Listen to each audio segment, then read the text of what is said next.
I am Priyatarshini. My group members are Noreen and O. Our case study is about genetic modified organism of food. Firstly, we are searched on journal based on our topic and we founded some issues from that journal. Now I am going to present about the issues. We founded three main issues from the journal. These are the three issues. First of all, expansion of population. Second issue is decrease in arable land. And last one is bottleneck of conventional and modern breeding. Now let's look the explanation of the issues.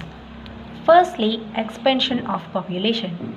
The current worldwide human population is roughly 7.35 billion. The evaluated worldwide population will be 8.5 billion in 2030 and 9.7 billion in 2050 prospects. The development of population is one of the major supporters to undernourishment around the world. In 2016, the UN Nourishment and Rural Organization, which is called FAO, detailed that 795 million individuals within the world were undernourished, among which 780 million in people in developing regions. Reasonable arrangement for coordinating expanded worldwide requests for crops is to boost the trim yields on currently cultivated land. This is an overwhelming task, which appears as it were achievable by implies of optimization of crops genetics coupled with quantitative improvements in management of agriculture system. The second issue is decrease in arable land.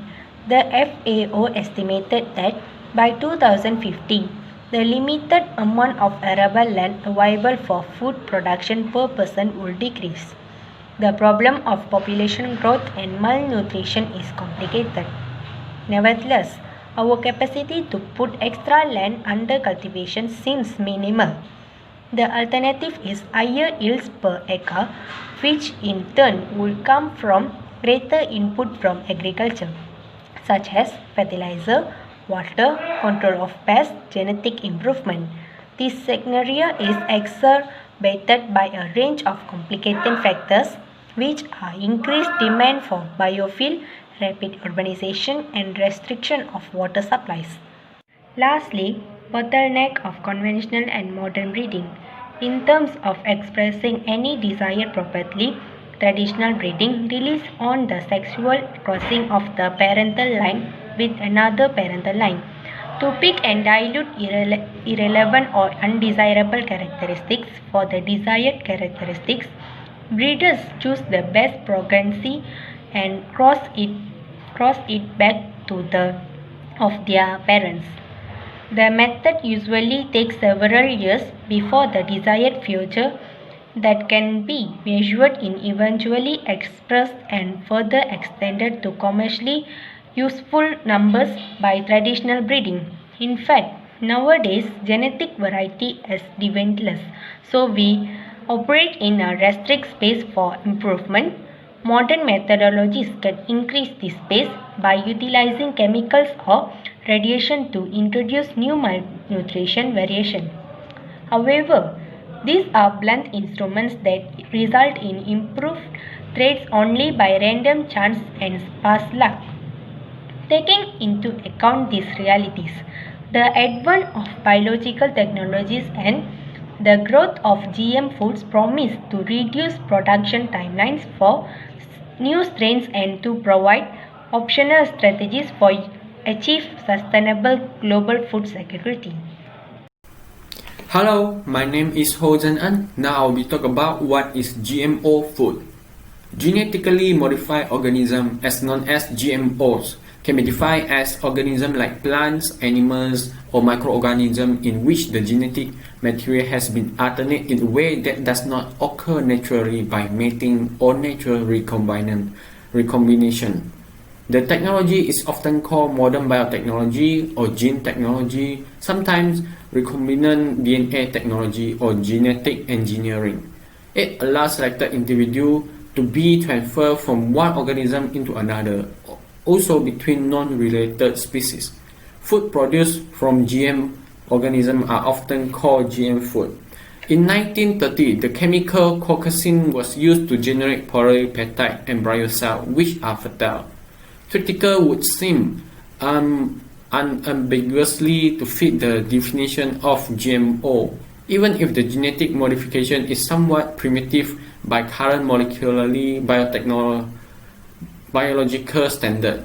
So, Oliver suggests biotechnological modified organism to define GMO.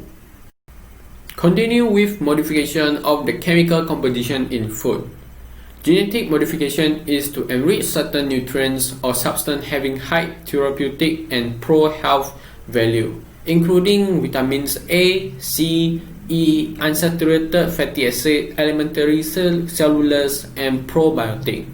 By using biotechnology, researchers can also alternate the amino acid composition of protein as well as the content of carbohydrates. The former is exemplified by sweet lupine, of which the content methionine is enriched. The enhanced nutritional value is transgenic products has been obtained by manipulating their composition of carbohydrates. The generation of amphora, a modified potato variety, is a good example for the latter scenario. Next, products for therapeutic purpose. Genetic engineering technique enable the expression of viral or bacterial antigen in the edible portion of plant cells. Transgenic food could serve as oral vaccine which capable stimulating the immune system through mucosal immunity to produce antibiotics. A variety of crops like rice, maize, soybean and potatoes are under study as potential carrier of edible vaccine against different infections, including Escherichia coli toxin, rabies virus, Helicobacter pylori bacteria, and type B viral hepatitis. Continue with the benefits of agronomy. Between 1996 until 2012 saw an increase of more than 370 million tons of food crops. 1/7 of the increase in yield is associated with GM crops in the United States. To achieve the same increase in yield produced by GM crops, it is estimated that an additional 300 million acres of conventional crops are needed. Report from Graham Brooks and Peter Barford that they estimate that biotechnology was responsible for global production of 138 million tons of soybeans, 274 million tons of corn, 21.7 million tons of cotton fiber, and 8 million tons of canola between 1996 until 2013. If such biotechnology is not available to maintain an equivalent level of production, would require an 11% increase in agricultural land in the United States, or 32% of grain area in the European Union. Besides economic benefits, the global increase in farm income from GM food had reached 116 billion between 2006 until 2012, according to James and Brooks. Estimate about 74% of the economic gain from the increased yield due to advanced genetic and resistant to pests and weeds. The decreased cost of production from reduced pesticide and herbicide usage that contribute the remaining 58%. Now let's talk about negative impacts. First, health risks associated with GM food. The three main health risks that are potentially associated with GM food are toxicity, allergens, and genetic hazard. This arises from three potential sources: the gene involved and the protein it expresses on its own, the secondary or pleiotropic effects of gene expression product, and the possible destruction of natural gene in manipulated organism.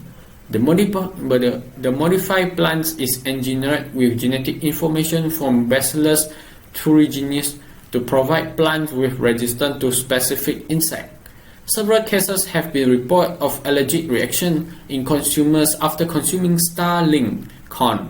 Modification to the level of expression of natural components of the manipulated organism can also exacerbate allergy. For example, soybean enriched in the amino acid methionine. Some consumers who are allergic to this bean have an allergic reaction to transgenic soy. Modified gene may encode enzymes involved the natural metabolic pathway of alternate organisms. Such change may alter the level of actual metabolic disorder. Insert gene can disrupt the integrity of the genome information found in the plant, cause inactivity or modulation of other endogenous gene. Side ecological risks associated with GM food, which can divide into three. First, selection of resistant. Insect-resistant crops are typically designed to express insecticidal crystal proteins. Herbicide-tolerant crops are designed to express enzymes that protect against herbicide, often by their ability to degrade the herbicide. The herbicide kills the weeds but does not harm the crop plants. Second, disruption of food web. Another issue is the possibility that the insect-resistant plant might increase the number of minor pests while reducing the major type of pests. Residue of herbicide or insect-resistant plant might generate negative impacts on organisms like bacteria, fungi that found in surrounding soil. Third, resistance to antibiotic. Development of resistance to antibiotic is a medical science and is traceable to overuse the therapeutic antibiotic in medicine and agriculture. Thus, the machinations to genetically modify an organism carry the risk of transferring the gene of antibiotic resistance into the big-name bacteria or pathogenic bacteria harbored by consumer of GM food. GM food is the best strategy to overcome the issue or negative impact. In order to generate GM food, it needs to introduce the gene coding for certain trait into a plant cell and then regenerate a plant through tissue culture. Where the transfer gene is expressed is usually inherent in the seam to optimize the property of the product. Generally speaking, there are three ways to modify a gene into the cell. First, directly transfer DNA. The most widely used technique for delivering exogenous DNA is microparticle bombardment. The technique was developed in the late 1980s by Stanford. Naked engineered DNA is coated on gold or tungsten microparticles, which in turn are delivered at high velocity into target tissues such as embryonic tissue from the seed or meristem, propelled by polymerized helium. There are other ways to deliver DNA into plant cells, including electroporation into protoplasm, microinjection, chloroplast transformation, silicon carbide silver, mesoporaneous silica nanoparticle. However, particle bombardment remains more effective at transferring large DNA fragments into the whole chromosome simultaneously. Next is indirectly using bacterial vehicle. The use of agrobacterium tumefaciens opened a new era for inserting exogenous gene into plant cells. The soil bacterium forming a gall at the crown, the bacteria actually alter the genome of the plant, not only causing proliferation of the plant cell but also enabling the plant to produce modified amino acids as a specialized food source for themselves. The bacteria possess a tumor-inducing plasmid, which enables them to accomplish gene insertion. It hijacks the plasmid by inserting designer gene into the tDNA section of the T plasmid. Lastly is directly editing of genome DNA. In 2012, the CRISPR-Cas9 system was developed. It constitutes a revolutionary genome editing tool and provide another method to alter genes in various types of cells. The technique dramatically increased the efficiency of genetic engineering, making the work with plants much easier. Cas9 is a DNA endonuclease originally found in bacteria, where it protects the host bacteria from invading DNA molecule. The endonuclease is guided to the invading DNA by a special guide RNA, whose sequence is complementary to the invading sequence to be expunged. Thus guided by the offensive, Cas9 utilized into active site to cleave both strands of the double-stranded DNA. The newly formed DNA double-stranded bricks are repaired by two different mechanisms inside cell. The non-homologous end joining mechanism can cause a small deletion or random DNA insertion leading to a truncate gene or knockout, while the homologous recombination mechanism allows the addition of a donor DNA into the endogenous gene at the break site. In conclusion, humans should eat from genetically modified organisms. The argument pro and con reverberate the whole history of human technological development, pitting the clear advantage of unintended consequence against the naked possibility of unintended consequence. Certainly, many of the risks of GM crop not above are speculative, but they are scientifically plausible and offer in good faith. Ignoring them in European or immediate advantage is equally unscientific. Drawing from past experience, it seems unlikely the technological momentum toward genetically modified food can be stopped dead in the tracks or should be. The immediate advantages are too tangible to ignore or set aside out of fear of the unknown and unintended disadvantage. Okay, this is the last part, which is reference. This is the link we used for this case study, which we take source of the journal we used for this case study. We take some issues and some explanation from this journal. That's all. Thank you.